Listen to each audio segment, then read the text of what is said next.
Hello and welcome to the spoiler-filled review of Doctor Strange. If you've seen the movie, which I hope you have, if you're here, you know what I just did and what that means. So if you haven't seen this movie, get out now, get out now, get out now, get out now. Still here? All right. The spoiler-filled review for Doctor Strange, and this is I am movie critic Rob of the Movie Channel. Here we go. So we have officially entered the Marvel Cinematic Multiverse. We're no longer just a self-contained universe, but we have now gone into the multiverse of the MCU, and it was amazing. The visuals and how everything was represented was absolutely fantastic. And yes, I'm going to say it right off the bat because everybody here that is in this video should by now know this is a spoiler-filled review. Dormammu has entered the Marvel Cinematic Multiverse. Oh my god, and he looks amazing. I was so happy that we actually got Dormammu. I had heard rumblings that he was going to be in the movie, but you know, I'm thinking, oh, they're gonna save him. They're gonna save him. They're gonna save him. No, we got him in the first movie. Yes, because we now live in a world where Marvel Studios knows that it has to keep outdoing itself, and we are the ones that benefit. They have done their thing for 2 phases, and now we are reaping the benefits of sitting there quietly until every stinking credits roll, credit sprawl has ended, watched every after credit scene, every mid-credit scene, every one shot, and we are now in phase 3 of the Marvel Cinematic Universe, now multiverse, and we are enjoying the benefits of that, of being fans and of staying true since 2008, I believe, when Iron Man first flew onto the scene and blew us away. That was amazing, and now we live in a world where Civil War has happened as a movie, and the multiverse is officially in effect. It's been in effect before, but now we get introduced to it, and it was amazing. Dormammu! That, as soon as I saw him, I was like, oh my gosh, Marvel Studios has done it again. That was great. Caecilius was amazing, and it's one thing I forgot to mention in the spoiler-free review.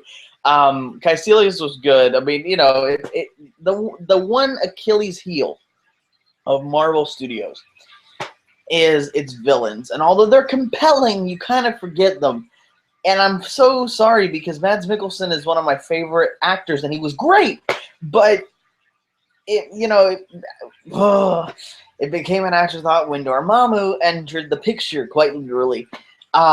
He looked amazing. He sounded amazing. I don't know who the voice actor was, but it was awesome. And I know he's going to be probably the next big bad in the MCU. I hope so. Or maybe, you know, something along Spider-Man lines. I don't know. I'm excited. I don't know what's going to happen. I'm just waiting for Thanos, so let's get it on. It was great. I love the fact that we can see a character like Dormammu fully realized on the screen. That was a pipe dream for a lot of us in 2008 and in 2009 and in 2011 and 12. But then Avengers happened. Was one of the most successful films of all time. 3rd, I think, right now, as I'm speaking to you. And it blew open the Marvel Cinematic Universe to where now Doctor Strange, Black Panther, Marvel Studios' Spider-Man. I'm sorry for what I just did there. If you didn't catch it, just move on. It was not on purpose. Ant-Man, Scarlet Witch. It makes me excited. It makes me excited because this is why we watched every movie and did everything we did to get to this point where now we can reap the benefits, and we know Thanos is coming.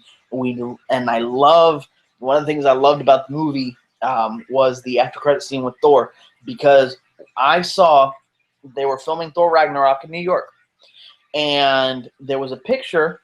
My beard keeps getting in my mouth. There was a picture that was Thor and Loki running through New York, and Thor had a paper in his hand with the Bleecker Street address from Doctor Strange's Sanctum Sanctorum. And I honestly, I thought it was fake, but then I saw the after credit scene for Doctor Strange, and it's not fake. It's not fake. He's gonna be in the movie. Ow! It's awesome. This is a great time to be a fan, because we get things like this. The last after credit scenes, there's 2 after credit scenes in Doctor Strange. I have a little bit of a cold, so I'm sorry about that. The last bit, last after credit scene in Doctor Strange, they did not go the normal way for Baron Mordo, although they laid the seeds down for maybe Baron Mordo to become what we all know Baron Mordo becomes if you read the comics. And the after credit scene kind of cemented that. Again, for those of us that know where he ends up and how fantastic. The movie was absolutely fantastic. The visuals are breathtaking. It was an experience, and I don't say that too often. I said that about Avengers and about Jurassic World, and that's pretty much it. Maybe Civil War, because of that airport. That airport scene was an event in and of itself. The movie was fantastic, but that airport scene was the event part. Like that's the one. This, because of what it did with its visuals, commands you to watch it on an IMAX screen. And I did. And I loved it. It was great. And I'm so glad that I did that. I'm probably going to end up watching it again tomorrow. Or not tomorrow, but Saturday. And I'm looking forward to seeing it again, because the first time you're just sitting there like a kid that's gone to Disney for the first time, just you don't know where to look next, or you don't know where to look first or second or third. So the second time kind of gives you, now that you've seen it, the ability to dissect it. And I'm looking forward to dissecting it a little bit, because there's a lot there to dissect. And I'll be providing my second thoughts review on that when I do. Well, no, I'll wait until the DVD comes out, because then the high goes down and you're able to see it again with somewhat of fresh eyes. But now that you've seen it, it's fresh eyes, but they're more discerning eyes to see things that you didn't catch the first couple times you watched it. But I'm really excited to watch it again. It was a movie that I recommend seeing. If you can see it in IMAX 3D, go for it on this one. This is one of the few that I'll say that for.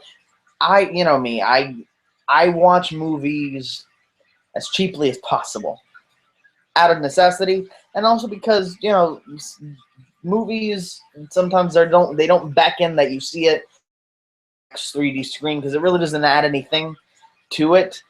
This is one of the exceptions. Like Civil War was one of the exceptions, and Jurassic World was one of the exceptions, because they shoot it in IMAX and everything is done so psychedelically that you need to see it in IMAX if you can. But if you can't, you'll enjoy it, I promise you, in the regular format. I'm going to go see it myself in regular format on Saturday, so I'll be able to comment more intelligently on that when I do. But everything was great. I mean, obviously the Marvel tropes are going to be the Marvel tropes of the villain, although good, was not that memorable. He was not as memorable as Zemo or Loki, or even Red Skull. And Red Skull gets the benefit of the doubt because he's in, he's like the top dog of Captain America as far as his villains are concerned. But yeah, other than that, the story was good. I thought the humor was fantastic. A lot of people said, like I said in my spoiler-free review, that some of the humor people have said didn't land. I laughed, and it was funny, and it was great, and it was well done. Those are the only spoilers I can think of, was Dormammu, the after-credit scenes, which were fantastic, which I'm excited to see if Doctor Strange shows up in Ragnarok. It would be amazing if he did show up in Ragnarok. And the after credit scene with Mordo, where we see he is now hunting the sorcerers and fully realizing his more villainous path that we know from the comics. And also the whole fact of the multiverse and being able to see that reflective universe where nothing really affects you, but all the powers are heightened. That whole scene, everything was amazing. Everything looked amazing. And I'm excited to see Doctor Strange going forward because he's still learning. He was realized as Doctor Strange that we know, but not the Sorcerer Supreme yet. And I'm excited to see him become that. Maybe we see that in Infinity War. Oh, one last thing that I forgot, probably because I guessed it. The Time Stone is in the Eye of Agamotto, which makes me feel that Agamotto, who is the original sorcerer, found the Infinity Stone and was able to contain it, found it in the containment, and was able to master it, how to open it and stuff with the hands. I don't know how he did the thing with the hands. But yeah. It's an Infinity Stone, Time Stone. And if we are doing, and I think that Marvel Studios is doing this to us, if you've noticed, we had the Tesseract, which houses the Space Gem. It's T. We have the Ether, which is the Power Stone. It's A. We have now the Eye of Agamotto, which is contained in a necklace. It's an N. We have S for the Loki Scepter, which contained the, what was it? The Mind Gem. And we have the Orb, which contained, or no, the Reality Gem was the Ether, Power Stone was the Orb. Okay, so we have now almost all the letters for Thanos. We're missing the H. Did you catch that?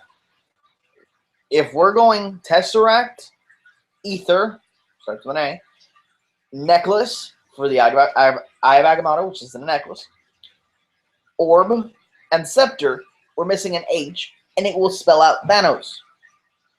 If Marvel actually is doing this, oh my gosh, because I was right in 2012, and that would be amazing to make a prediction like that and be right. And a lot of people other than me did. I saw it online, so I wasn't the original, but I'm one of those that are holding out for it. And the Eye of Agamotto confirms that because it was a necklace. Yes, we'll see, but we do know that the Time Stone is with Doctor Strange, which could be the reason why Thor ends up there in Ragnarok, because we know that at the end of Age of Ultron, he was going to do more research into the Infinity Stones and find out, because he figured out that somebody, we know Thanos, is pulling the strings of everybody. Got no strings on me. Yeah, you do, Ultron, and it's Thanos. So maybe that's what leads him to Doctor Strange, because, you know, it's the Eye of Agamotto, the Time Stone, the necklace is there. Who knows? I'm excited. I'm just, it's a good time to be a fan.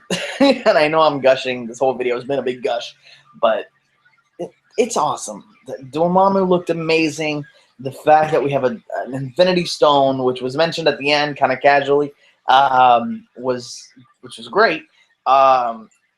In Doctor Strange is fantastic, and everything else. Just what can you say? Marvel is at the top of its game, and we're enjoying it. Just sit back and watch it and enjoy. If you have not gotten into the Marvel Cinematic Multiverse, get in it. Get in it. Watch it from the beginning, and you'll enjoy it. I promise you. It gets better and better and better and better and better. And that's not to say that it started off in a bad place, because it started out in an amazingly marvelous place to begin with. This has been Movie Critic Rob with the Movie Channel. Super excited about the Marvel Cinematic Universe. But for now,